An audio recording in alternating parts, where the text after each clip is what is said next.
So, Happy New Year. And so we shall restart where we left last year. So we were talking about online algorithm and an online algorithm for managing an hard drive. And we were discussing about optimal strategy for managing this hard drive. So let me restate the problem. The problem is the following. You at time 0, the hard drive is on. Okay, the hard drive is on. And it costs you X per unit of time.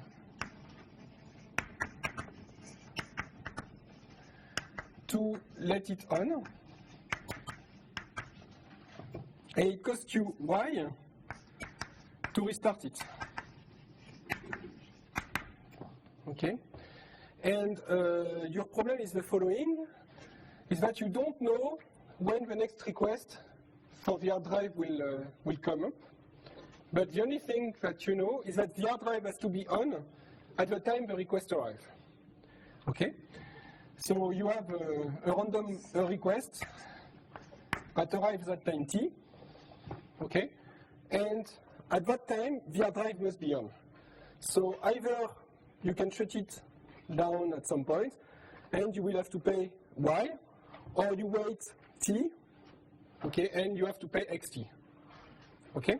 That's more or less the spirit of it. So what we've seen the last time was that if you look at the cost, so the different deterministic algorithm you can think of is simply the algorithm I don't know, AD. I don't know how we, what was the notation last year. So AD, that's just keep the hard drive on until time t, time d, and if the request, no request arrived before D, then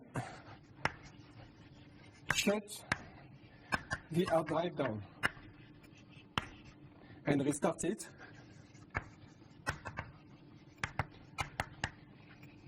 when the next request arrives. Okay, this is, so the only options that we had for deterministic algorithm is basically choosing D. Okay, choosing how long you wait before shutting it down. Okay, so what we've seen is that the best D is simply D equals y over x. Yes, it's dollar over dollar per unit of time, so it's time, okay, it's homogeneous to time. So you have this base D, and in that case, you pay at most twice the optimum cost. Okay, and when does it occur that you pay twice the optimum cost? It's exactly if the request arrives just at the moment you shut down the drive. Okay, because you've paid full price for the wait, and full price to turn it on again. Okay? So that's about deterministic strategy.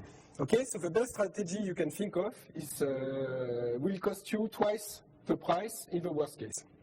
So now the question is, can we do better? Can we do better with randomized strategy?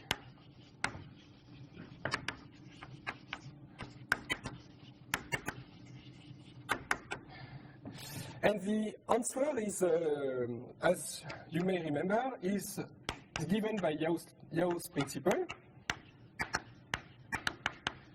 So what does Yau's principle say? Let's try to say it again. Is the cost of the best randomized algorithm on the worst instance, okay, is equal to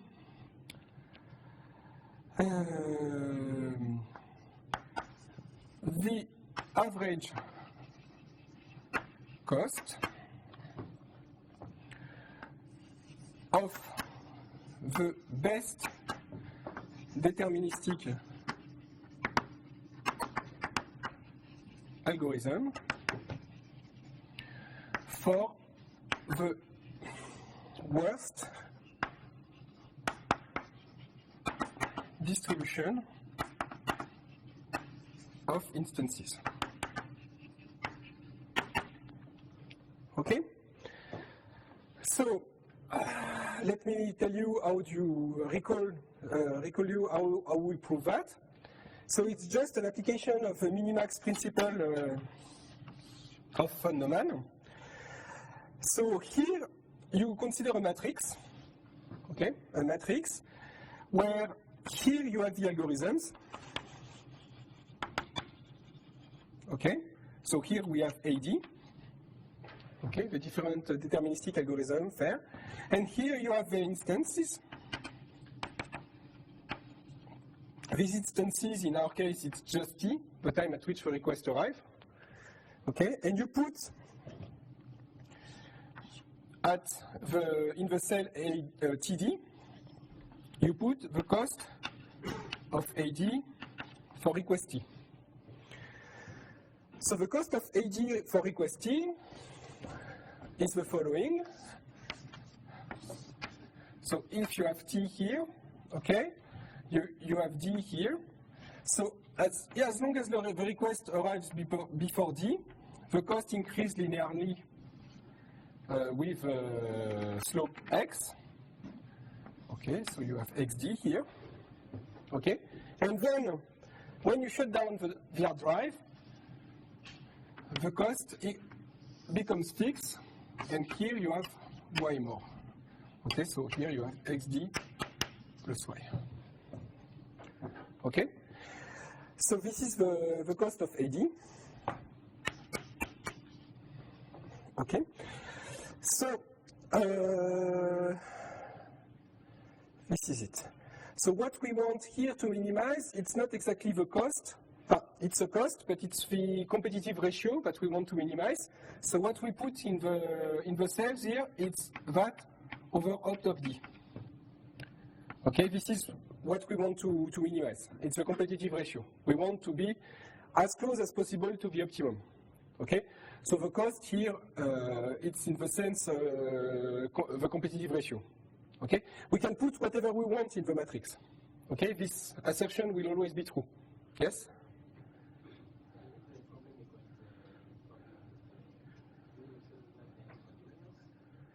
Yeah, it still works. Okay, it's just work because, if you remember, we don't really use the matrix form. Okay, we just use the fact that a function is maximized, a function is minimized. Okay, so let me get back to that. Okay, let me get back to that. So what we use here is the following. So what do we use? We use the fact that the max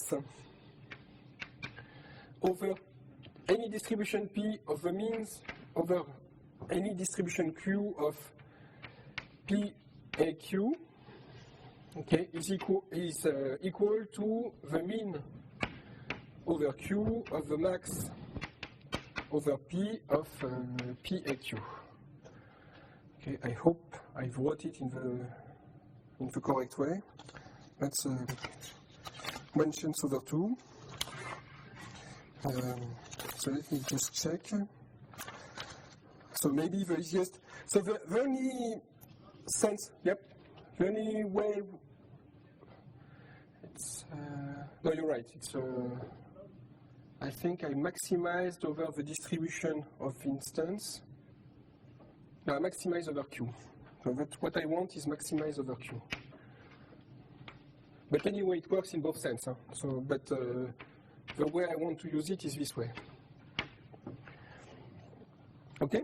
So as far as you remember, the max Q here. So what do we have? If we look, if we fix Q, okay, what we have here is a linear combination. So yes, with was 1, P positive, Q minus 1, Q positive. Okay, and we have exactly the same conditions here. We require the vector P and Q to be probability distributions. Okay. So what we have here is basically a distribution over the lines of this matrix. Okay, this is it's a distribution over the. So what is that? It's a vector. It's a column vector here, P times A. Or a line vector, sorry, it's a line vector here. And when I multiply it by Q, what I do is I do an average of this line. Okay, so the maximum is realized on one point. Okay, so this is the worst instance. Okay, so what do I mean by that? It's this quantity here, the max here, is just the max over all the columns of this line vector of Paj. Okay, so I look at J is T here, so it's the worst time for the algorithm. Okay, I can take only the worst time. So what is that? P times A, P is a distribution over D. So this is a randomized algorithm. Okay, and you look at its performance for the worst request. Okay, so you look at the best randomized algorithm on its worst request. Okay, so this is exactly the first part of the principle. Okay, we are looking for the worst competitive ratio of a randomized algorithm on a given instance. Okay, so this is the good part. And the other part, so what we look at the worst distribution for the mean P of that. So again, P times AQ, it's a column vector, okay, A times Q. So P times AQ is just an average of this, the values within this vector. We want to find the mean, okay, so again, the best is obtained for a given D. We don't need the P here, it's just a D. It's the best algorithm we are looking for. So what we are looking for here is, given the distribution of the instance, what is the best deterministic algorithm? So, which is exactly the second part of the principle here, is the average cost of the best algorithm. So here it's the average cost given that the requests are distributed like that by Q, okay? And you look at the best deterministic algorithm, and you have an equality between them, okay? So now, if we look for the best randomized algorithm for our problem, we can use this principle, okay? Last time what we've shown is that this is easy to prove, okay? The other part is very hard, okay? Why it is easy? Because if you maximize first and minimize afterwards, it's clearly better than minimizing first and maximizing afterwards, okay? It's, if you take the max before, then you're already above that, okay? It's too late. And then if you take the mean first and then the max. So proving the other way is complicated, but this way, which is enough for us, is good. Okay? So we can think of a bad distribution. Okay? So basically what we will do is that we will show that the best algorithm for some distribution matches the best randomized algorithm we can think of. And because of this inequality, since if we have equality, then we are optimal. Okay? And we will show that we have exactly the best randomized algorithm possible for this problem. Any question? That's okay? Okay. So, basically now we have to think about a good randomized algorithm for this problem. So, again, a randomized algorithm is a distribution over deterministic algorithm. Okay, so we need to find a good distribution over D so that the algorithm works well. Okay? So what will be the good distribution?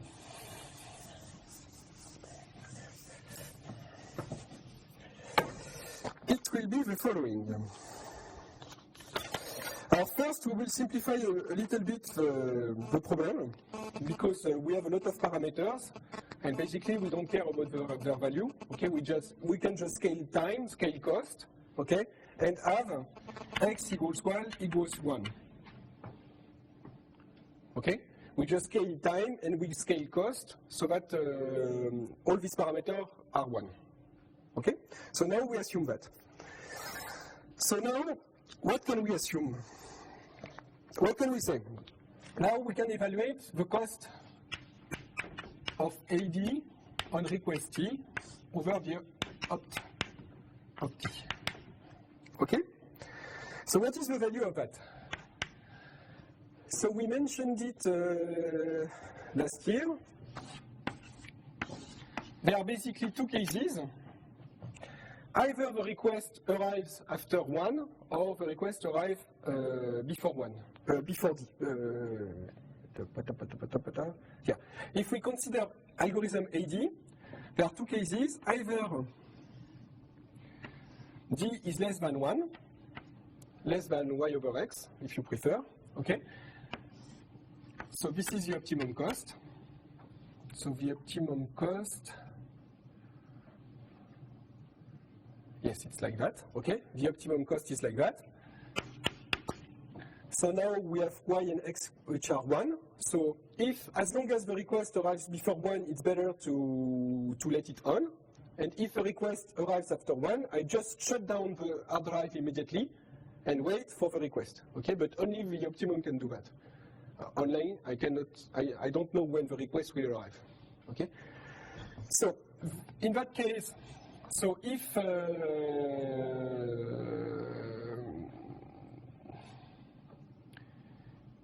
okay, so this is the situation, and the other situation. So we have 1, 1, y equals 1 now, so it's 1 here, and here it's just d. Okay, so it's d plus 1 now. Okay, now I have y equals 1, and in the other case, in case d is larger than 1, the cost is like that. Okay, so here I have 1, and here I have t, and here d plus 1. Okay. Good. So now if I look at the cost of AD the t over opt of t, what is it? So it's d plus 1 over t if 0 is less than d, is less than t, is less than 1. Okay? So if d is less than t, that means that I will have to pay d to wait plus 1 to shut it on again, to turn it on again. Okay? While since t is less than 1, the optimum will only pay t. Okay? So this is the first case. Second case, we pay t plus 1 if 0 is less than d is less than t. Okay? Because we will let the hard drive on d unit of time plus 1 because t is arrived, the request arrives after we shut it down, and u is strictly more than 1. Okay, if u is strictly more, t is strictly more than 1. If t is strictly more than 1, the optimum pays 1. Okay, so in that case the cost is d plus 1. It will be t if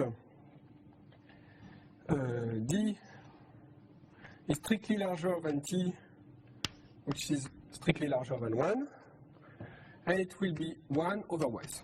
I'm optimal otherwise. Okay? So as you can see, the competitive ratio is always larger than 1. Okay? D plus 1 is larger than t, because d plus 1 is larger than 1, and t is smaller than 1. Here, d plus 1 is also